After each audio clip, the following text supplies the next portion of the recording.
Welcome to Cortburg Speaks Retirement, an audio podcast about investing in the stock market, financial planning, money management, and retirement planning. Each Wednesday, we help investors at all stages of life learn how to potentially grow and preserve their money from first job through retirement. Now here's your host, Miguel Gonzalez. Good morning and welcome to the Cortburg Speaks Retirement audio podcast. On this week's audio podcast, I talk about the importance of reviewing your retirement plan. It's generally a good idea to review your employer-sponsored retirement savings plan at least once each year and when major life changes occur. If you haven't given your plan a thorough review within the last 12 months, now may be a good time to do so. Have you experienced any life changes? Since your last retirement plan review, have you experienced any major life changes? For example, did you get married or divorced, buy or sell a house, have a baby, or send a child to college? Perhaps you or your spouse changed jobs, received a promotion, or left the workforce entirely. Has someone in your family experienced change in health? Or maybe you inherited a sum of money that has had a material impact on your net worth. Any of these situations can affect both your current and future financial situation and should be considered as you review your retirement savings needs. In addition, your annual review is a good time to examine the beneficiary designations on your plan account to make sure they reflect your current wishes. This is particularly true if your marital situation has changed. With most employer-sponsored plans, your spouse is automatically your plan beneficiary unless he or she waives the right in writing. Say, for example, you remarried and you would like your children to remain as primary beneficiaries on your retirement plan. In that case, your spouse would need to waive his or her right to the assets in writing. Reassess your retirement income needs. After you consider any life changes, you may want to take another look at your future and evaluate whether your anticipated retirement income needs have changed. Have your dreams for retirement changed? And if so, will those changes affect how much money you will need to live on? Maybe you've reconsidered plans to relocate or travel extensively, or now plan to start a business or work part-time during retirement. Or maybe your health or your spouse's health has changed and you need to adjust your estimates for health care costs down the road. All of these factors can affect your retirement income needs, which in turn affects how much you need to save and how much you need to invest today. Double check your total accumulation goal and determine whether you will need to adjust your savings or investment plan to strive for different amounts. Re-examine your risk tolerance. In any long-term investment plan, you can generally expect that there will be times of uncertainty that will cause you to question your investment decisions. Following periods of prolonged increases in the markets, it's not unusual to experience corrections or even bear markets. When you hear media reports about stock market volatility, is your immediate reaction to consider selling some or all of your stock investments in your plan account? If that's the case, you might want to revisit your risk tolerance. Risk tolerance refers to how well you can ride out fluctuations in the value of your investments while pursuing your long-term goals. An assessment of your risk tolerance considers, among other factors, your investment time horizon, your accumulation goal, and assets you may have outside of your plan. If your time horizon is decades, or you have a lot of assets outside of your plan, your investment risk tolerance might be higher than someone who has less than 10 years from retirement or has little other savings. There are many tools available to help you evaluate your risk tolerance. These are typically questionnaires that ask about your personal financial situation and your opinions on various investing scenarios.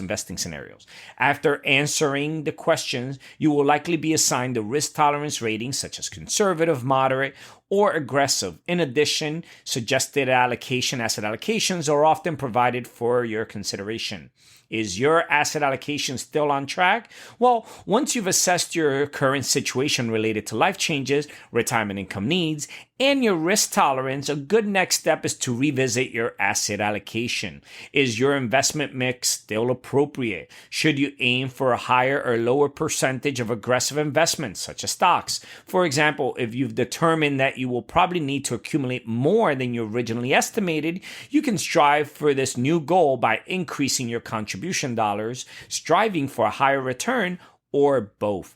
To strive for a higher return, you might consider investing a larger portion of your money in stocks. Alternatively, if you've determined that you indeed need to have a hard time sleeping at night with the stock market volatile, you may want to consider investing a larger portion of your portfolio in less risky asset classes, such as bonds and cash. Regaining your balance. On the other hand, maybe you've conducted a thorough review that your original asset allocation is still appropriate for your needs, but your portfolio has strayed off track due to market performance. In this case, there are two ways to rebalance your portfolios. The quickest way is to sell investments in which you have overweighted and invest the proceeds in underweighted assets until you hit your target. For example, if your target allocation is 75% stocks, 20% bonds, and 5% cash, but your current allocation is 80% stocks, 15% bonds, and 5% cash, then you'd likely sell some stock investments and invest the proceeds in bonds. Another way to rebalance is to direct new investments into the underweighted asset classes until the target is achieved. Using the example above, you would direct new contribution dollars into bond investments until you reach your 75-25 target allocation. That's 75% stocks, 20% bonds, 5% cash target allocation. Then you would adjust your allocation for future contributions back to the original allocation.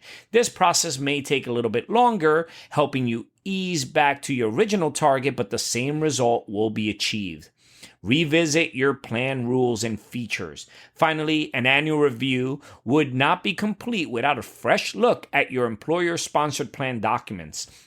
Check those documents to make sure you fully understand how your plan works and to see if there are any additional plan features that can help you better pursue your retirement savings goal. For example, if your plan offers a Roth account and you have not investigated its potential benefits, you might consider whether directing a portion of your contributions into it might be a good idea. Roth accounts do not offer a tax benefit at the time you contribute, but qualified withdrawals are tax-free. Also consider how much you're contributing in relation to plan maximums. Could you add a little more each pay period? If you increase your contribution by just a percentage point or two, you may not even notice the difference in your paycheck, but over time, that small amount could potentially add up through the magic of compounding.